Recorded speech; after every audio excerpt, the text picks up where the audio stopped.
మేమైతే సహస్వర రిసార్ట్ అంజున అనే ప్లేస్ గోవాలో అయితే స్టే చేసాము. ఇది bonda chutney, watermelon juice and puri with vegetable mixed curry ఇచ్చారు. చాలా బాగుంది, టేస్టీగా మనం తినొచ్చు, సప్పగా అలా లేదు, మన తెలుగు వాళ్ళ స్టైల్ మెయింటైన్ చేశారు. నెక్స్ట్ వచ్చేసి ఇంకా నిన్న హెలిప్యాడ్ బీచ్ వెళ్ళాం కదా, ఇక్కడ ఒక టెంపుల్ కనిపిస్తుంది చూడండి, అది శివుడి గుడి అనమాట. యాక్చువల్లీ ఆ దారెంబడి వెళ్ళాలి. ఇదంతా మొత్తము దిల్ చాతా హై ఫిలిం షూటింగ్ ఇక్కడ అయ్యాక ఇది ఫేమస్ టూరిస్ట్ ప్లేస్ అయింది. దీన్ని చపూరా ఫోర్ట్, చపూరా రివర్ అని కూడా అంటారనమాట. నిన్న వెళ్ళింది చపూరా బీచ్, అది కరోనా తర్వాత హెలిప్యాడ్ బీచ్గా మారింది.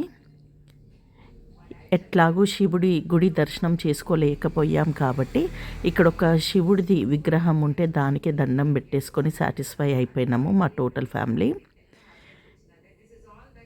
మీకు ఒక రావి చెట్టు చూపిస్తాను. మన రావి చెట్టుకి క్వైట్ డిఫరెంట్గా ఉంది అండి. దాని లీవ్స్ అయితే మన రావి చెట్టు లెక్కే ఉన్నాయి, కానీ డిఫరెంట్గా చూడండి. దీని అంటే అవి వెయిన్స్ అనేటివి కొద్దిగా పెద్దగా ఉన్నాయి. ఇక అక్కడికి వెళ్ళి ఎలాగో టెంపుల్ చూడలేం కాబట్టి చపూరా ఫోర్ట్ నుంచి మేము ఇంకా అగోడా ఫోర్ట్కి అయితే బయలుదేరినాము. అయితే దారెంబడి ఎలా ఉంటుందో గోవా చూపిస్తామని నేను మీకు చూపిస్తున్నాను. మొత్తం గ్రీనరీ అందరికీ తెలిసిందే, కానీ అడుగడుగున మనకి కిరాణా షాప్స్ ఎలా ఉంటాయో ఇక్కడ వైన్ షాప్స్ ఉంటాయి. చాలా చీప్గా ఉన్నాయి వైన్స్ అనేటివి.